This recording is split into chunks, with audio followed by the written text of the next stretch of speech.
स्वागत है आपका विक्ट्री स्टडी पॉइंट में। और आज हम लोग बात कर रहे हैं ईंटें, मनके तथा अस्थियां इस चैप्टर के चौथे पार्ट के बारे में, मतलब पार्ट 4 के बारे में। अभी तक हम लोग जो कवर कर चुके हैं वो हमारा शिल्प उत्पादन वाला टॉपिक था,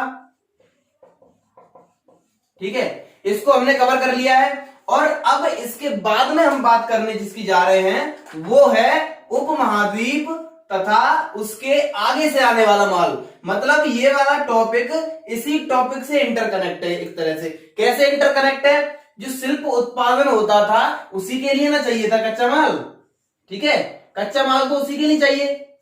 अब इसी कच्चे माल को प्राप्त करने के संबंध में जो नीतियां जो बनी, जो संबंधित जो नीतियां थी इसे प्राप्त करने के लिए, इनके बारे में हम लोग अब आगे पढ़ने जा रहे हैं, ठीक है। तो ये जो हमारा टॉपिक है माल प्राप्त करने के संबंध में जो नीतियां हैं, इसको पढ़ने के लिए इसने एनसीईआरटी ने 2 में डिवाइड कर दिया इसको।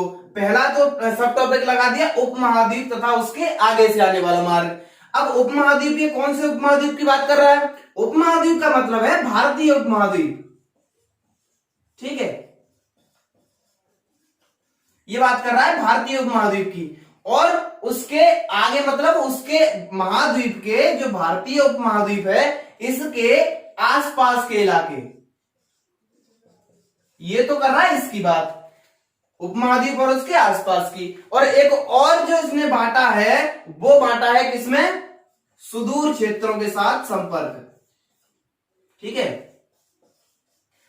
सुदूर क्षेत्रों के साथ संपर्क। सुदूर क्षेत्रों के साथ संपर्क का मतलब है उपमहाद्वीप से दूरी पर जो है, आसपास के नहीं, जो दूरी पर बने हुए, जो दूरी पर उस समय स्थापित जो शहर या नगर या जो सभ्यताएं हुआ करती थी उनके साथ में किस प्रकार से इन्होंने संबंध या व्यापारिक संबंध स्थापित किए थे उसके बारे में बताया गया है। तो पहले बात करते हैं उपमहाद्वीप तथा उसके आगे से आने वाले मार्ग के बारे में।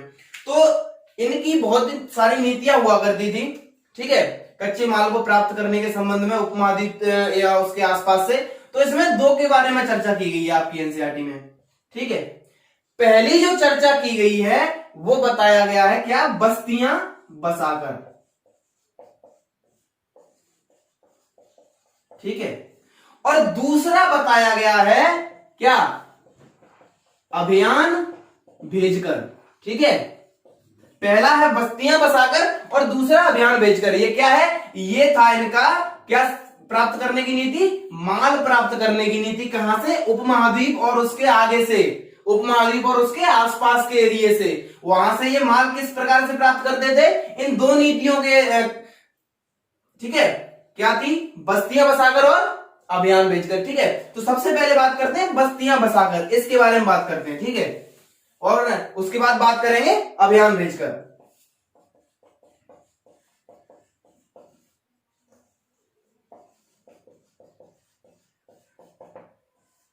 आपके एनसीईआरटी में दे रखा है, 2 उदाहरण दिए हैं बस्तियां बसाकर में। पहला है नागेश्वर, नागेश्वर के बारे में दिया है, और बालाकोट। नागेश्वर और बालाकोट दोनों के बारे में बताया है। आप लोग अभी मैप पर देख सकते हैं, आपके स्क्रीन पर जो मैप आ रहा है उसमें आपको दिख रहा है क्लियर, जो गोला लगा हुआ है नागेश्वर और बालाकोट पर, ठीक है। आप लोग यहां पर देख सकते हैं ये दोनों ही क्षेत्र आपको दिख रहे होंगे, कहां पर हैं? समुद्र के किनारे हैं, ठीक है। ये दोनों क्षेत्र कहां दिखे आपको? समुद्र किनारे। अब समुद्र किनारे हैं तो ये किस चीज के लिए फेमस हो सकते हैं? किस चीज के लिए फेमस होने के चांस है? भाई ये फेमस थे शंखों के उत्पादन के लिए, ठीक है। शंखों का उत्पादन यहां किया जाता था। ये जो क्षेत्र थे यहां पर क्या मिलता था? शंख मिलते थे। इसलिए यहां पर हड़प्पा वालों ने क्या किया? हड़प्पा वासियों ने इन क्षेत्रों में क्या किया? बस्तियां बसा दी, ठीक है। यहां पर वो लोग आए और आकर के रहने लगे तो यहां का ये शंखों का पूरा उत्पादन का कार्य था इन्होंने अपने हाथों में लिया और उसको इधर उधर जहां पर जरूरत थी शंखों की, जहां पर शंखों की जरूरत थी या जहां से शंखों की क्या आती थी? मांग आती थी, वहां पर ये शंखों को भेजा करते थे या उसका क्या किया करते थे? व्यापार किया करते थे, ठीक है। और एक और क्षेत्र के बारे में आपके एनसीईआरटी में दिया है वो है क्या, शोरतुघई। शोरतुघई, ये शोरतुघई कहां पर था, अफगानिस्तान में। ठीक है, अभी आप लोग अपने मैप पर देख सकते हैं कि आपको शोरतुघई जो है कहां पर दिख रहा है। ठीक है, अफगानिस्तान में जो गोला लगा हुआ है वही शोरतुघई है। ठीक है, अब जो है हम बात करेंगे, अभी कुछ और भी आपके में इसमें दे रखे हैं उदाहरण, जैसे जो राजस्थान का कुछ भाग था और किसका, गुजरात। इन क्षेत्रों में भी कुछ, जैसे मान सकते हैं हम लोग सेलखड़ी नाम का पत्थर इत्यादि मिले थे, तो यहां से इन चीजों को भी लाया जाता था। ठीक है, और जो एक उदाहरण दे रखा है लोथल। ठीक है, लोथल में क्या मिला, लोथल में था कार्निलियन। लोथल में कार्निलियन, यहां से कार्निलियन मिलता था, इसलिए इन्होंने लोथल में भी अपनी बस्तियां स्थापित कर ली। अब एक चीज देखते हैं कि ये जो इन्होंने कार्निलियन, ठीक है, शेलखड़ी, और अफगानिस्तान में क्या था, जो शोरतुघई था वहां पर क्या मिलता था,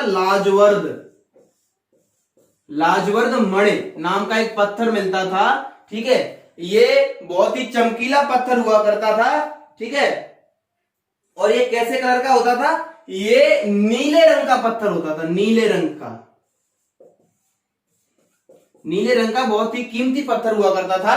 ठीक है, अब एक प्रश्न उठता है कि इन चीजों का अगर व्यापार किया जाता था तो इन चीजों को किस प्रकार से ले जाया जाता था, परिवहन का जो परिवहन किस प्रकार से किया जाता था। ठीक है, परिवहन के क्या साधन थे उस समय, परिवहन के क्या साधन थे, तो परिवहन के साधनों को पता लगाने के लिए आर्कियोलॉजिस्ट ने क्या किया, वहां पर मिट्टी की बैलगाड़ियां मिली हैं, तो मिट्टी की बैलगाड़ियों को देख करके यह अनुमान लगाया कि उन्हें ज्ञान था किसका, बैलगाड़ी का। ठीक है, बैलगाड़ी का ज्ञान हुआ करता था, मतलब वो लोग किसका उपयोग करते थे, बैलगाड़ी का। और साथ ही साथ कुछ मुहरों पर क्या मिला है, नाव का चित्र मिला है। इससे क्या प्रदर्शित होता है, इससे यह प्रदर्शित होता है कि उन लोगों को नाव का भी ज्ञान था, मतलब वो लोग जल परिवहन का भी उपयोग करते थे। ठीक है, जल परिवहन का भी उपयोग करते थे, तो ये दो चीजें लोग परिवहन के लिए ये लोग उपयोग में लाते थे। ठीक है, तो अगर कुछ क्वेश्चन ऐसा आता है कि वो किस चीज का उपयोग करते थे परिवहन के लिए, तो कंफ्यूजन नहीं करना है, सीधे लिख देना है बैलगाड़ी और नाव। कैसे पता चला वो मैंने आपको बता ही दिया है। ठीक है, इसमें बिल्कुल भी कोई कंफ्यूजन की बात नहीं है। तो पहला तो ये हो गया। और जो राजस्थान जो था वहां से क्या, राजस्थान के पार्ट से जो क्या लाया जाता था, धातु भी प्राप्त की जाती थी राजस्थान से। ठीक है, और राजस्थान और गुजरात का जो एरिया था वहां से धातु भी प्राप्त की जाती थी। और जो दूसरा मैंने आपको बताया था अभी, अभियान भेजकर। ठीक है,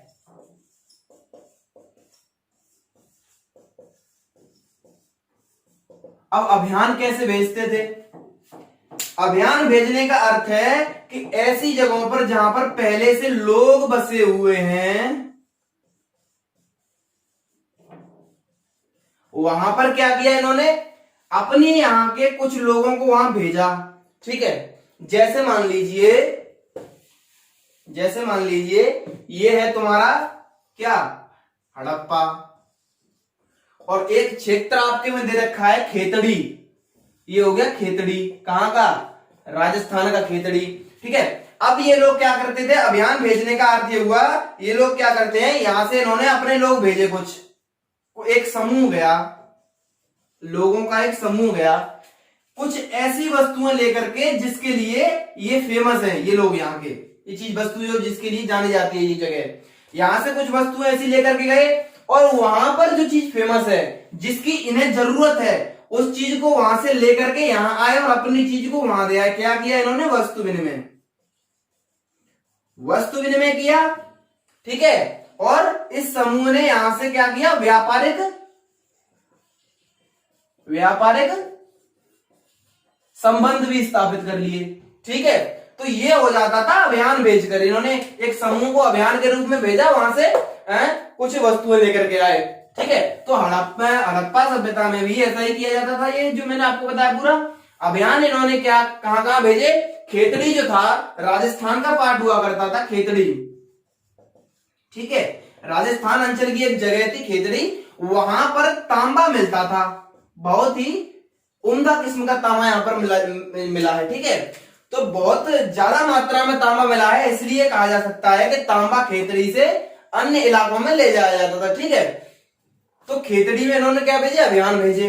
अब आर्कियोलॉजिस्ट ने खेतड़ी की जो सभ्यता है उसको एक नाम दिया है, एक पर्टिकुलर नेम दिया है, हड़प्पा सभ्यता से अलग करके इसको कहा है क्या, गणेश्वर जोधपुरा।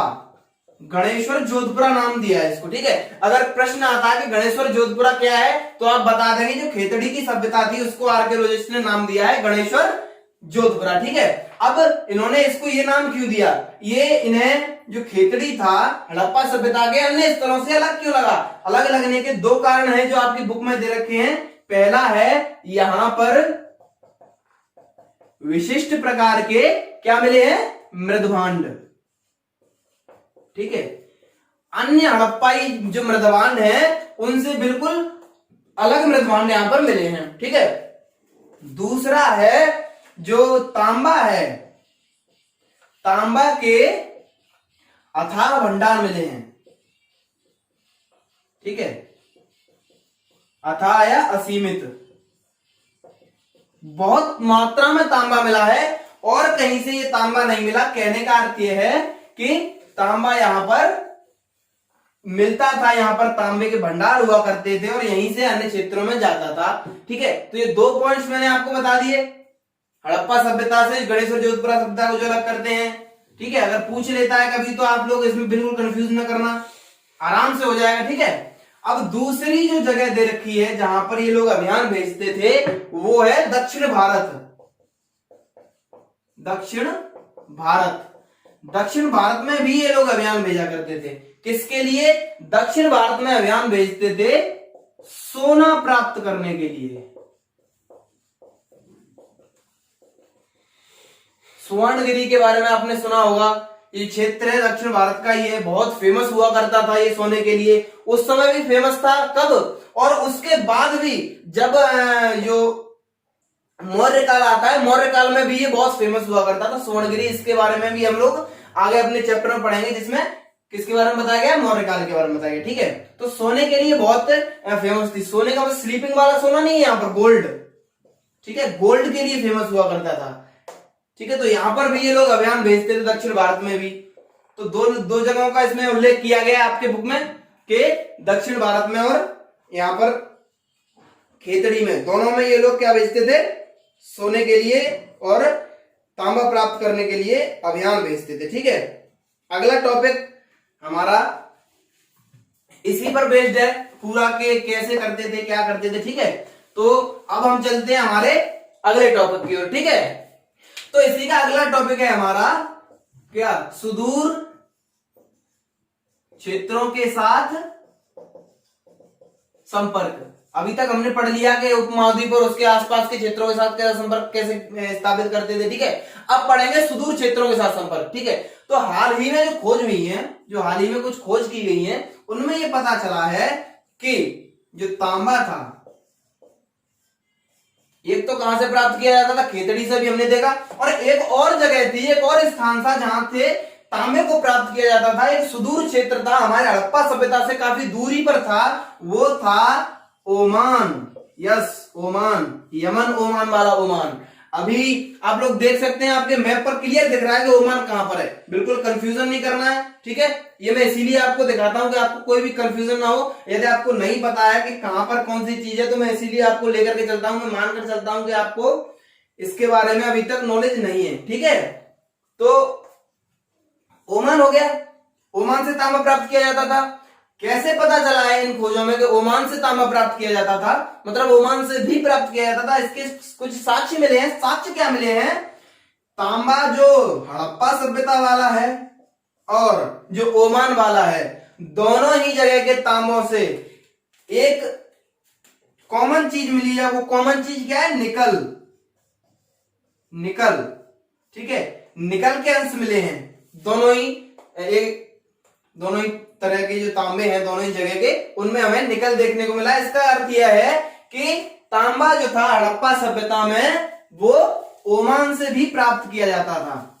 ठीक है, ओमान से भी प्राप्त किया जाता था। ये किसमें पता चला है? कि रासायनिक जो विश्लेषण हुआ है, ठीक है, केमिकल जो प्रोसेस पूरा हुआ, उसमें पता चला कि जो ओमानी तांबा है और जो हमारा यहाँ का तांबा है, दोनों में निकल के अंश प्राप्त हुए हैं। ठीक है, ये दोनों एक साझा उद्भव के संकेत हैं। उद्भव का मतलब होता है, आपने एनसीईआरटी में ये लाइन दे रखी है कि एक साझा उद्भव के संकेत हैं। उद्भव का मतलब होता है किसी चीज का बनना या जन्म लेना, या ठीक है। अब आगे चलते हैं। आगे है कि एक तो संकेत, ये रासायनिक संकेत हो गया। अब कुछ और भी संकेत मिले हैं हड़प्पा और क्या, ओमान। इनके बीच संपर्क के कुछ और भी संकेत हमें प्राप्त हुए हैं। और एक संकेत क्या प्राप्त हुआ है कि एक विशिष्ट प्रकार का मर्तबान मिला है। विशिष्ट प्रकार का, इस तरीके का कुछ ऐसे, ये मैंने हैंड राइटिंग में भी बता रहा हूं आपको, ऐसा कुछ मिला है। और अभी आप लोग अपने स्क्रीन पर देख सकते हो, उस मर्तबान का आपको फोटो क्लियर दिख रहा है जो आपके एनसीईआरटी में दे रखा है। ठीक है, देख लिया। अब बात करते हैं कि एक मर्तबान मिला है जिस पर काली मिट्टी की क्या चढ़ी हुई है? एक मोटी परत चढ़ी हुई है। काली मिट्टी की एक मोटी परत चढ़ी हुई है, जो किसको रोकती है? इसमें जो तरल पदार्थ भरा जाता है उसके रिसाव को रोकती है। ठीक है, उसके रिसाव को रोकती है। अर्थ यह कहने का कि इसमें एक प्रकार का कोई तरल पदार्थ, इसमें कोई एक प्रकार का तरल पदार्थ भर करके हड़प्पा से जाता था। ये मर्तबान कहां का है? ये मर्तबान है हड़प्पा का। ठीक है, और मिला कहां से है? मिला है ओमान से। हड़प्पा का है, ओमान से मिला है, और ओमान का तांबा हड़प्पा में मिला है। अर्थ सीधा सीधा ये है कि यहाँ के जो मर्तबान है हड़प्पा के, इनमें कोई हड़प्पा का तरल पदार्थ भर करके कहा जाता था ओमान, और ओमान से उसके बदले में हड़प्पा जाता था तांबा। ओमान से हड़प्पा क्या जा रहा है? तांबा, और हड़प्पा से ओमान क्या जा रहा है? एक प्रकार का तरल पदार्थ, जिसके बारे में हमें आज तक पता नहीं चल पाया है कि वो तरल पदार्थ आखिर हुआ क्या करता था। ठीक है, तो इतना कंप्लीट एक ये पॉइंट हो गया कि एक प्रकार का क्या मिला है? मर्तबान मिला है। सारे पॉइंट्स को बिल्कुल क्लियर करते चलिए। ठीक है, दूसरा जो है एक और मिला है हमें, बहुत सारे और भी साक्ष्य देखने को मिले हैं। अब बात करते हैं थोड़ा सा किसकी? मेसोपोटामिया। मेसोपोटामिया नहीं जानते इसके बारे में, थोड़ा सा जान लीजिए। ठीक है, ये हमने कहां पढ़ी थी? 11th क्लास में मेसोपोटामिया के बारे में पढ़ी थी। ठीक है, मेसोपोटामिया अभी आप लोग अपने उस पर मैप पर देख सकते हैं। आपके स्क्रीन पर जो मैप दिख रहा है उसमें आपको पता चल जाएगा मेसोपोटामिया कहां पर है। ठीक है, तो तीसरी सहस्त्राब्दी जो थी, तीसरी सहस्त्राब्दी ईसा पूर्व, क्या जो मेसोपोटामिया के लेख थे, लेख, मेसोपोटामिया के लेखों में एक शब्द का उल्लेख है मगान, और मगान शब्द का उल्लेख जो है, मगान शब्द का प्रयोग किया जाता था ओमान के लिए। ठीक है, और इस लेख में पता चला है, लेख में लिखा हुआ है कि एक जगह थी मगान, जहां से क्या प्राप्त किया जाता था? तांबा प्राप्त किया जाता था। मेसोपोटामिया एक जगह से तांबा लेता था, वो था मगान। और मगान किसके लिए उपयोग हुआ? ओमान के लिए। कहने का अर्थ यह है कि मेसोपोटामिया में, ओमान से मेसोपोटामिया में भी तांबा जाता था। इसका एक साक्ष्य और मिला है कि मेसोपोटामिया का जो तांबा है उसमें भी निकल के अंश मिले हैं। मेसोपोटामिया के में भी निकल मिल गया, ओमान के में भी निकल मिल गया, और हड़प्पा के में भी निकल मिल गया। अब आप कहोगे सर भाई ये तो ओमान के में भी मिला, मेसोपोटामिया के में भी मिला और हड़प्पा के में भी मिला, आप ये कैसे कह सकते हो कि तांबा ओमान से जाता था? ठीक है, ये क्वेश्चन निकलना चाहिए। इसका उत्तर यह है कि पहली बात तो मेसोपोटामिया के में लिखा है कि मगान से आता था, और मगान किसके लिए उपयोग हुआ? ओमान के लिए। दूसरी बात यह है कि जो ओमान था वहां से क्या तांबे के ज्यादा भंडार मिले हैं। ठीक है, ज्यादा भंडार मिले हैं तांबे के, इसलिए पता चलता है कि ओमान से तांबा मेसोपोटामिया और हड़प्पा दोनों जगह जाता था। मतलब दोनों ही जगह का क्या था, व्यापारिक संबंध हुआ करता था। ठीक है, दोनों तीनों जगह का व्यापारिक संबंध हुआ करता था। अब आगे और कुछ दे रखा है, उसके बारे में बात करते हैं कि अन्य भी कुछ हमें साक्ष्य मिले हैं। जैसे एक तो देखते हैं हड़प्पाई मुहर, दूसरा क्या मिला है, दूसरा मिला है वहां के बाट। ठीक है, तीसरा क्या मिला है, तीसरा मिला है वहां के पासे, कुछ इस प्रकार के हुआ करते थे, ऐसे ऐसे करके। ठीक है, ऐसे पासे कुछ हुआ करते थे जिन पर कुछ ऐसे ऐसे ऐसे अंकित था। ठीक है, अब पासे हो गया, और पासे के साथ में मिले हैं क्या, मनके भी मिले हैं। पासे ये कहां से मिले हैं, ये सब मिले हैं मेसोपोटामिया से। अब मेसोपोटामिया से ये सब मिले हैं, इसका मतलब ये है कि मेसोपोटामिया के साथ हड़प्पा का भी संपर्क हुआ करता था। ठीक है, मेसोपोटामिया के साथ हड़प्पा का भी संपर्क हुआ करता था। आगे बात करते हैं, ये सारे साक्ष्य हमने देख लिए। कितने साक्ष्य देख लिए अब तक हमने देख लिए 4। ओके, 5वें की बात करते हैं कि और भी संपर्क के कुछ संकेत हमें देखने को मिले हैं। जैसे कि एक जो लेख है वहां का, मेसोपोटामिया का जो लेख है, उसमें किन किन जगहों का उल्लेख है, मगान, दिलमुन, और एक और जगह का उल्लेख मिलता है जो है मेलुहा। मेलुहा, मेलुहा संभवतः कहा जाता था किसको, हड़प्पा को। और मेलुहा के साथ जो ये कहता है लेख कि मेलुहा के साथ हम लोग व्यापार करते थे, कई चीजों का, बहुत सारी चीजों का व्यापार करने का, जैसे सेलखड़ी, कार्निलियन, लाजवर्द मणि, ठीक है, लकड़ी, इन सारी चीजों का व्यापार किससे किया जाता था, मेलुहा से। और ये लोग जो थे मेलुहा को क्या कहते थे, ये लोग मेलुहा को कहते थे किसका द्वीप, नाविकों का द्वीप कहा करते थे। मतलब इसका अर्थ क्या हुआ, नाविकों का द्वीप कह रहे हैं तो इसका अर्थ क्या है, नाविकों का द्वीप कह रहे हैं। इसका अर्थ यह है कि मेसोपोटामिया के लोग और हड़प्पा के लोग किससे व्यापार करते थे, परिवहन का साधन क्या था उनका, नाव।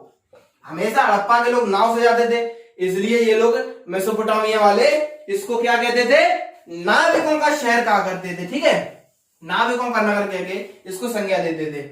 ये हमारा एक चीज इसमें है थोड़ी सी इंपोर्टेंट, आप देख सकते हैं उसको कि कहा है, एक स्टेटमेंट दिया हुआ है मेसोपोटामिया के लेख में कि तुम्हारा पक्षी हाजा पक्षी हो और उसकी आवाज राजप्रासाद तक सुनाई दे। ठीक है, तो इसको आप लोग ऐसे ले सकते हैं कि जो भारत है, जो हड़प्पा सभ्यता हुआ करती थी, वहां का जो फेमस पक्षी था वो मोर था। और आर्कियोलॉजिस्ट ऐसे मानते हैं कि जो हाजा पक्षी की बात की गई है, जो हाजा पक्षी की बात की गई है वो मोर की बात की गई है। ठीक है गुरु, मोर की बात की गई है। मतलब कहने का यह है कि मेसोपोटामियाई लोग हड़प्पा सभ्यता के पक्षियों के बारे में भी विदित थे। अब विदित इंसान तभी हो सकता है कोई भी जब वो उसके बारे में जानकारी रखता है या उससे कुछ उसके संपर्क हैं, और उस समय जानकारी बिना संपर्क के रखना बिना संपर्क के जानकारी रखना उस समय संभव नहीं था, क्योंकि आज से 3500 वर्ष पूर्व की बात करें तो ये चीजें हमें नॉर्मल नहीं लगती। हम ऐसा नहीं हो सकता कि बिना संपर्क के वो लोग क्या कर सकते थे, एक दूसरे की जानकारी रख सकते थे। ठीक है, तो सुदूर क्षेत्रों के साथ संपर्क के भी बहुत सारे हमने उदाहरण देख लिए। सुदूर क्षेत्रों के साथ संपर्क के बहुत सारे कारण भी देख लिए, किन किन कारणों से यह कहा गया है कि सुदूर क्षेत्रों के साथ संपर्क थे। 5-6 पॉइंट हमने देखे।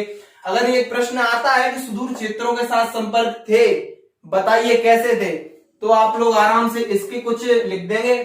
अगर सुदूर क्षेत्रों के साथ पूछता है तो 5-6 पॉइंट जो मैंने आपको बताया सुदूर क्षेत्रों के बारे में, वो अगर पूछता है कि माल प्राप्त करने संबंधी नीतियां क्या थी 8 नंबर में, किसी प्रकार से घुमाकर तोड़ मड़ोड़ क्वेश्चन दे देता है, तो इन दोनों की विशेषताओं को लिख दीजिए, इससे ज्यादा लिखने की जरूरत नहीं है। ठीक है, तो अगला टॉपिक है हमारा मुहरें, लिपि तथा बाट। मोहरें आप जानते हैं, मोहरें क्या है? मोहरें जो थी उस समय की कुछ ऐसी उन्होंने इजाद इस तरीके की तकनीक कर ली थी जिससे वो किसमें, अपने व्यापार में सहूलियत उनको होने लगी थी। सहूलियत का मतलब है उनको आसानी होने लगी थी, व्यापार में उनको कोई घाटा इस प्रकार का कैसा भी नहीं होता था। उसके बारे में हम लोग बात करेंगे कैसे क्या था, है ना। फिर आती है लिपि। लिपि का मतलब है उस समय जो वो, जैसे अब ये है हमारी, ये हमने लिखा है, ठीक है, व्यापार में सहूलियत हिंदी में लिखा है। लिपि कौन सी है? देवनागरी, है ना, देवनागरी है। अब इसी प्रकार की उनकी स्क्रिप्ट भी हुआ करती थी, ठीक है, उनकी भी लिपि हुआ करती थी जो वो लोग लिखते थे, उसके बारे में पढ़ेंगे। और उस समय बाट, बाट मतलब जो बाट हम उपयोग करते हैं ना, 1 केजी का, ठीक है, 2 केजी का, 500 ग्राम का, 100 एंड 100, इस प्रकार के बाट होते हैं ना, ऐसे ही उनके बाट हुआ करते थे, उसके बारे में हम लोग देखेंगे। तो मोहरें जो थी मेनली वो किस लिए थी? मोहरें, उनका प्रयोग जो था लंबी दूरी पर जो व्यापारिक संबंध बनाने वाले हैं वो, उनको किस प्रकार से सुविधाजनक बनाया जाए उसके लिए वो इसका उपयोग करते थे, ठीक है। अब भाई मोहरों द्वारा कैसे उनके व्यापार को जो है सुविधाजनक बना दिया जाता था, उसके बारे में भी क्या था। एक मान के चलिए ये एक बोरा है कोई, ठीक है, एक कोई थैली है बड़ी, ठीक है, कोई बड़ी सी, जिसमें वो लोग अपना माल रखते हैं और ये माल जाता है किसी सुदूर क्षेत्र में, ठीक है, ओके। अब कभी कभी तो होता था कि जो मालिक था, कभी कभी तो मालिक स्वयं जाया करते थे साथ में, लेकिन कभी कभी क्या मालिक वहीं पर अपने स्थान पर है और उन्होंने भेज दिया अपने नौकर को, तो नौकर क्या करते थे, इसको खोला, ये जो पैक होता था, बना हुआ होता था, इसको खोला, ठीक है, इसमें से कुछ माल निकाल दिया, ठीक है, इसकी जगह इन्होंने इसमें भर दी मिट्टी या रेत, जिससे इसका जो वजन है, जो वजन है इसका, जो वेट है वो बना रहेगा, कांस्टेंट, वो सेम रहेगा, लेकिन इसमें से कुछ इन्होंने माल निकाल लिया और उसको इन्होंने अपने स्तर पर बेच करके उसका इन्होंने अपने स्तर पर विक्रय किया, अपने स्तर पर विक्रय करके इन्होंने उसका पैसा कमा लिया, ठीक है, वो इन्होंने ले लिया और ये माल उसको दे दिया। अब जब ये देखेगा तो इसको पता चलेगा भाई इसमें तो मिट्टी है, इसमें रेत है, ये कंप्लेंट करेगा, इसको होना जाना कुछ नहीं है, ये कहेगा नौकर भाई हमने तो जैसा था आपका वैसा दे दिया। इन लोगों ने इस तकनीक, इसको, इस चीज को खत्म करने के लिए एक बढ़िया तकनीक का इजाद किया, वो थी मोहरें। अब मोहरें किस प्रकार से इस चीज पर लगाम कसेंगी वो चीज देखेंगे, ठीक है। जैसे ये कोई बोरा हो गया, ये किसी ऐसे प्रकार का ये बोरा है, ठीक है, ऐसा भी बोरा है, इसमें माल रखा हुआ है और ये यहां से इन्होंने इसको बांध दिया, ठीक है, ये बांध दिया इन्होंने, इस जगह पे बांध दिया। अब बांध तो दिया, लेकिन अब ये मोहरों से क्या करेंगे, ये गीली मिट्टी लेंगे, इन्होंने गीली मिट्टी ली और गीली मिट्टी को इस पर लगाया और एक पत्थर की जिस पर कुछ ऊपर नक्काशी हुई है उसको ऐसे इस पर चिपका दिया, ऐसे लगा दिया। तो जो मिट्टी, जो पत्थर की जो कुछ चीज है ये ऐसी, इस पर कुछ नक्काशी ऊपर जो की हुई है, अगर इसको हम लोग इस मिट्टी के डेले पर ऐसे जो कि गीला है इस पर ऐसे लगाएंगे तो इस पर जो भी उभार है, जो भी इस पर उभरा हुआ है वो इसके ऊपर छप जाएगा, होगा कि नहीं होगा। तो ऐसे ही यहां पर मिट्टी जो लगी होती थी उस पर वो छप जाता था। अब ये लगा किस पर है, जो गांठ बंधी है उस पर। अब यदि नौकर इस गांठ को खोलता है या कोई भी बाहरी व्यक्ति इस गांठ को खोलता है तो मिट्टी हट जाएगी और जो मुहर है वो केवल किसके पास होती थी, मालिक के पास। अब वो मिट्टी हटेगी तो जहां पर लेकर के जा रहे हैं वो इस चीज को, वस्तु को लेगा नहीं कि मुहर हटी हुई है, तो संभव है कि इसके अंदर कोई छेड़छाड़ की गई है माल के साथ, तो वो लोग इसको लेते नहीं थे, तो इनको ये वापस लेना पड़ता था, ठीक है। ये इसलिए नौकर लोगों ने फिर इसमें से या किसी बाहरी व्यक्ति ने हस्तक्षेप न कर पाए, इसलिए किसका इजाद हुआ, मोहर का इजाद हुआ, ठीक है। समझ में आ गया कि किस प्रकार से मोहर महत्वपूर्ण थी व्यापार की दृष्टि से, ठीक है। छोटा सा टॉपिक था, इसमें ज्यादा कुछ था नहीं, इतना इंपोर्टेंट है लेकिन ज्यादा नहीं है पॉइंट ऑफ व्यू से, एग्जाम कैसे। अब बात करते हैं लिपि के बारे में। इसकी जो लिपि है उसको कहा जाता है रहस्यमय लिपि। रहस्यमय लिपि क्यों कहा जाता है भाई इसको? इसको रहस्यमय लिपि इसलिए कहा जाता है क्योंकि इसे आज तक पढ़ा नहीं जा सका।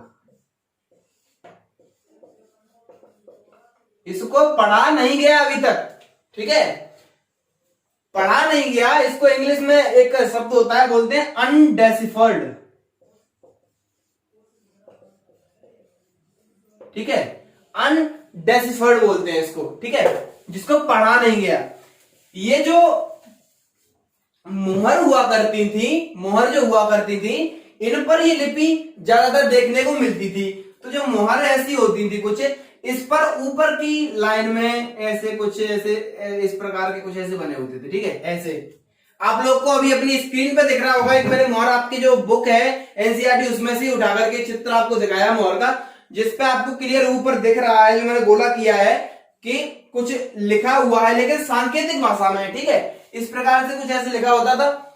ओके, अब साइंटिस्ट जो आर्कियोलॉजिस्ट हैं वो मानते हैं कि ये क्या था, ये संभव है कि ये मालिक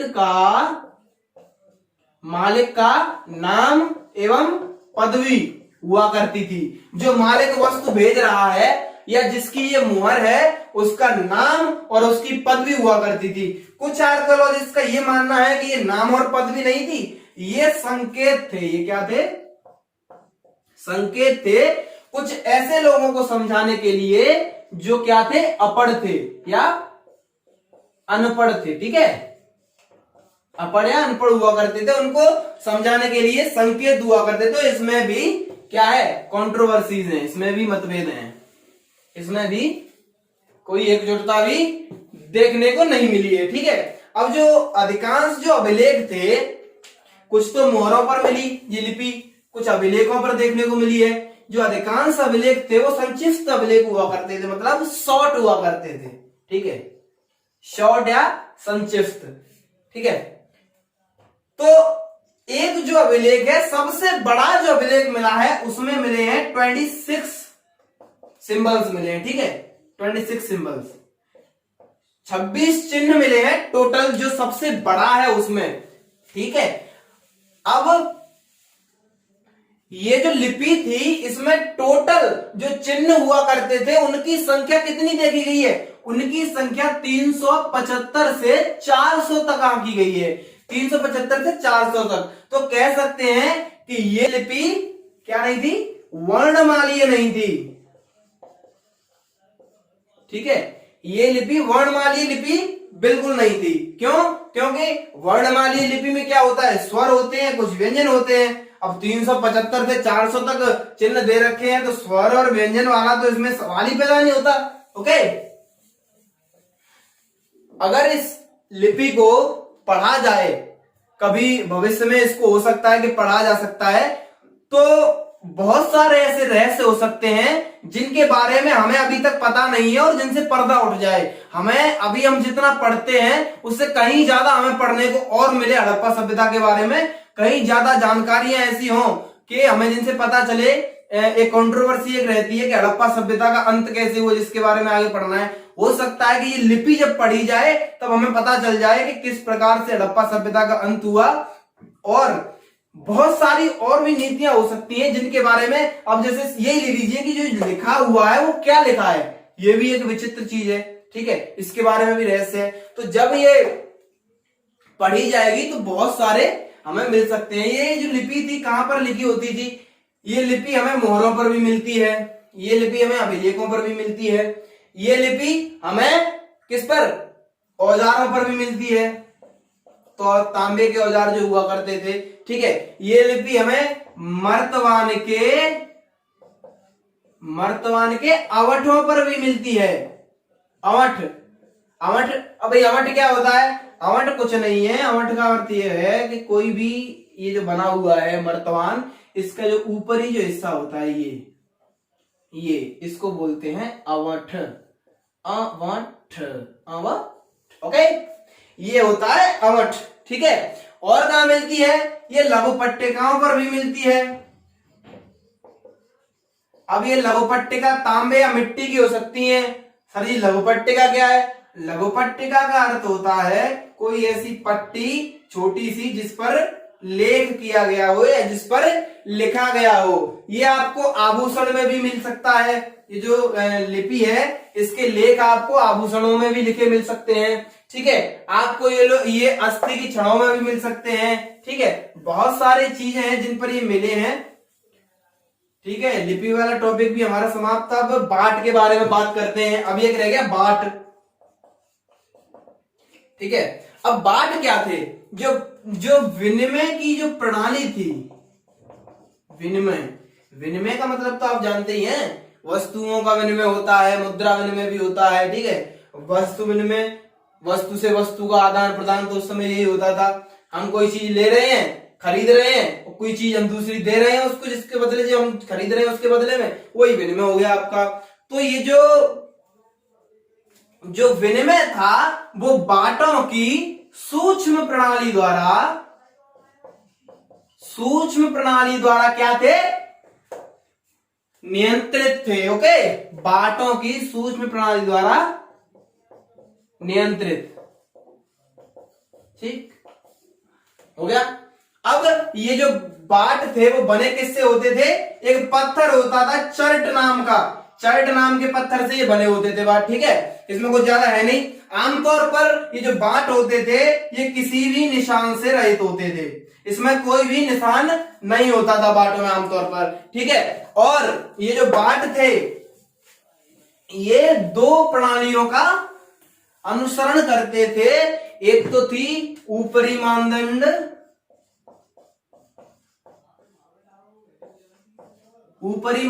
और निचला मानदंड। ठीक है, ऊपरी मानदंड जो था वो किसमें था भाई? ऊपरी जो मानदंड था वो दशमलव प्रणाली में था। ऊपरी मानदंड दशमलव प्रणाली का अनुसरण करते थे। मतलब दशमलव प्रणाली 1, 10, 100, 1000, 10,000, 1,00,000। ठीक है, और इसके आगे। ओके, और जो निचला मानदंड था वो क्या था? 1, 2, 4, 8, 16, 32 और ऐसे करके 12,800।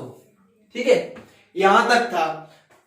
तो ये ऊपरी जो मानदंड थे इनका उपयोग किया जाता था कोई भारी भरकम वस्तु है उसका जो माप निकालना है उसके लिए। ठीक है, और ये जो दशमलव प्रणाली इसका उपयोग हो गया। और जो निचली वाली जो प्रणाली थी इसका उपयोग होता था विलासिता की जो वस्तु है उनके, जैसे सोना, ठीक है, लाजवर्द नाम की जो मणि थी उसका। ठीक है, इसके लिए इसका उपयोग होता था। और यहां पर हमको धातु से बने किसके? तराजू के पलड़े भी मिले हैं। मतलब तराजू का भी उपयोग होता था। तो विनिमय किससे हो रहा है? तराजू से और बाट से। ठीक है, ये महत्वपूर्ण चीज थी इसमें। अब बात करते हैं अगला टॉपिक जो हमारा है उसके बारे में, वो है प्राचीन सत्ता। ओके, अगला टॉपिक हमारा क्या है? प्राचीन सत्ता। अब प्राचीन सत्ता की बात करते हैं। तो प्राचीन सत्ता जो थी इसके बारे में बहुत ही कंट्रोवर्सीज है। इसके बारे में कोई एक रूपता नहीं है। अब कहा जाता है, आर्कियोलॉजिस्ट ऐसा मानते हैं कि जो हड़प्पा सभ्यता थी उसमें जटिल फैसले लेने और उन्हें कार्यान्वित करने, ठीक है, जटिल फैसले लेने और उन्हें कार्यान्वित करने के संकेत मिलते हैं। आप लोगों के दिमाग में सीधा क्वेश्चन आना चाहिए, भाई कब, कैसे, कहां? जटिल फैसले कहां लिए गए, उन्हें कार्यान्वित कब किया गया? आते हैं अपने उत्तर पर। ठीक है, जटिल फैसले लिए गए किन किन चीजों में? जटिल फैसले लिए गए जो वहां की असाधारण जो एक रूपता थी। भाई एक रूपता क्या होती है सर? असाधारण एक रूपता का अर्थ है कि मोहनजोदड़ो, हड़प्पा, कालीबंगन, ठीक है, जितने भी लोथल, धोलावीरा, जितने भी जो फेमस इनकी जगह हुई है, वहां पर क्या थी? एक नियोजन था। शहर के बसाने से पहले एक नियोजन किया गया था हर जगह कि भाई यहां पर ऐसे नालियां बनेंगी, उसके बाद ऐसे सड़क बनेगी, उसके बाद ऐसे घर बनेंगे, ठीक है। तो एक रूपता देखने को मिलती है। और किन चीजों में एक रूपता देखने को मिलती है?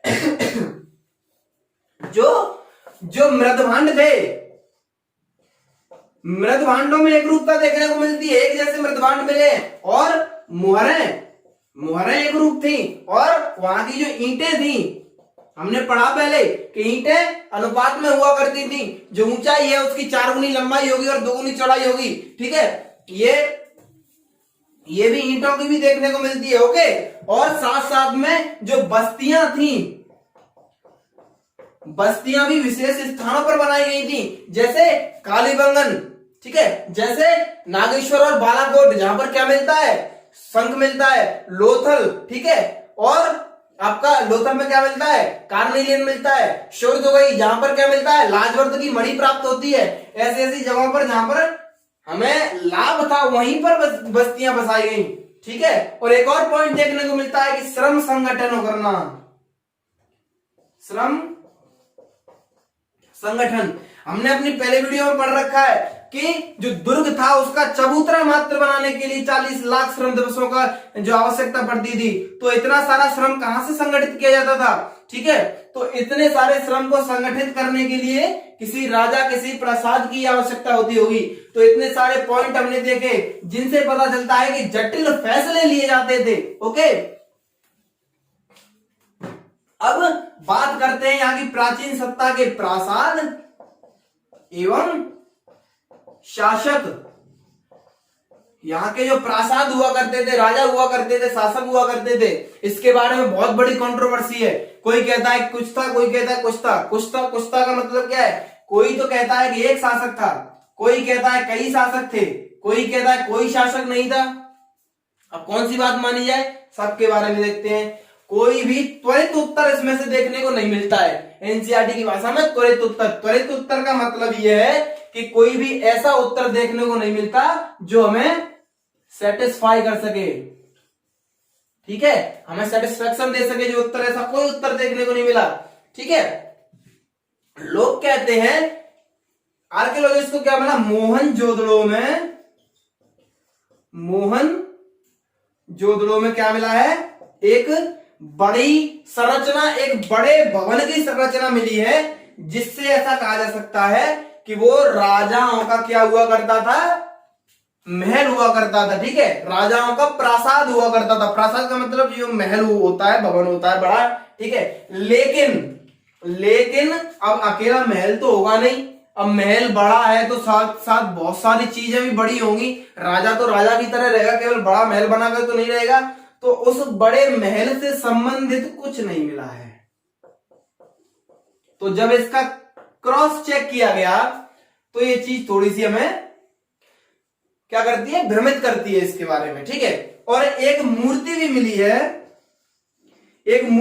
है, पुरोहित राजा की, जिस मूर्ति को आप अपने अभी स्क्रीन पर देख सकते हैं। इस तरह की मूर्ति, दाढ़ी वाले पुरोहित राजा, ठीक है, इस प्रकार की मिली है। तो लोग मानते हैं कि हो सकता है कि जो धार्मिक क्रियाएं करवाता हो या कुछ ऐसा करता हो, उसको ही राजा मान लिया जाता हो। लेकिन यहां पर भी एक कंट्रोवर्सी ये है कि हड़प्पा सभ्यता की धार्मिक जो स्थिति थी उसके बारे में कुछ भी साफ नहीं है। हड़प्पा सभ्यता की धार्मिक स्थिति के बारे में कोई साफ उत्तर नहीं है, मतलब इसको भी मानना कठिन है, ठीक है। अब कुछ का कहना है कि कोई भी शासक नहीं था। अब ऐसा क्यों नहीं कहा जा सकता? ऐसा इसलिए नहीं कहा जा सकता कि हमने पहले देखा कि कुछ जटिल निर्णय लिए गए, जैसे बहुत सारी चीजों के हमने बारे में आगे पहले पढ़ चुके हैं। अब उसको दोबारा रिपीट करें, वीडियो बड़ी हो जाएगी। कोई भी शासक नहीं है, ये भी उत्तर सही नहीं है, ठीक है। मतलब उतना सेटिस्फेक्शन हमें ये नहीं देता। अब कुछ लोग कहते हैं कि क्या होता था, बहुत सारे शासक हुआ करते थे। क्या हुआ करता था? बहुत सारे का मतलब ये है कि मोहनजोदड़ो का अलग, हड़प्पा का अलग, कालीबंगन का अलग, लोथल का अलग, धौलावीरा का अलग, ठीक है, बालाकोट का अलग, नागेश्वर का अलग, शोरतुगई का अलग, कोटदीजी का अलग, सबके अलग अलग हो गए। अलग अलग अगर सबके होंगे तो संभव है कि सारे राजाओं की जो नीतियां हैं, जो सारे राजाओं की नीतियां हैं संभवतः अलग होंगी। ये संभव ही नहीं है कि सबकी नीतियां सेम हो, ठीक है, समान हो ही नहीं सकती। हो सकता है मोहनजोदड़ो और सुरतगई की एक हो गई हो सकता है किसी 2 की एक हो गई हो, किसी 3 की, किसी 5 की, लेकिन ये संभव नहीं है कि सारे के सारे जो राजा थे सेम नीति चलाकर, ठीक है, तो ये भी संभव नहीं है। कुछ कहते हैं कि शासक कितना था, एक था। कुछ का कहना यह है कि एक शासक था, ठीक है, और इसका हमें प्रमाण कैसे मिलता है कि एक ही शासक था।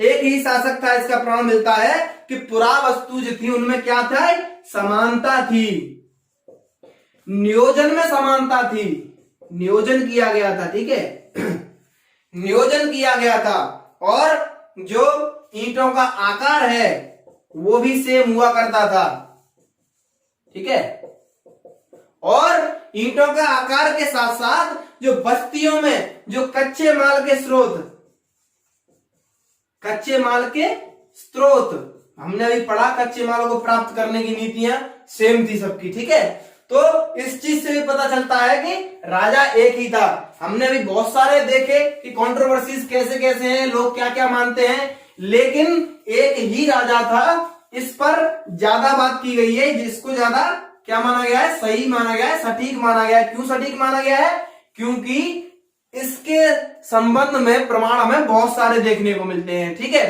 तो ये वाला टॉपिक हमारा यहां समाप्त होता है।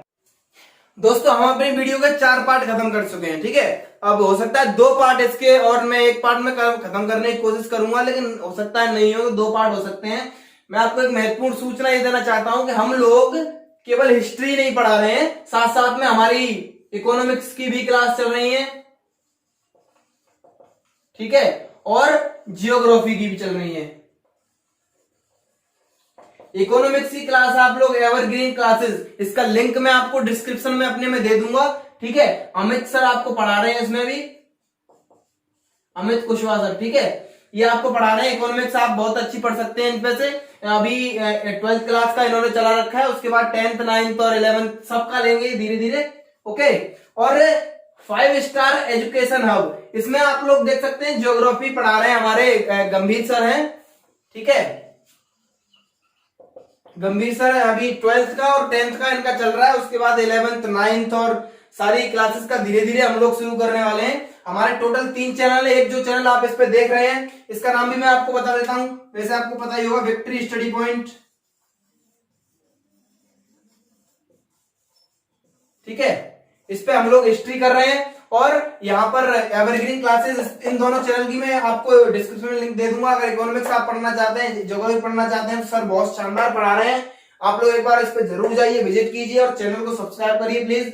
और आप जो भी लोग इसके नीडी हैं, जिनको इनकी जरूरत है, उनको इसका शेयर कर दीजिए, ठीक है। धन्यवाद, मिलते हैं अगले वीडियो में आप लोगों से 5वें पार्ट के साथ, ठीक है, धन्यवाद।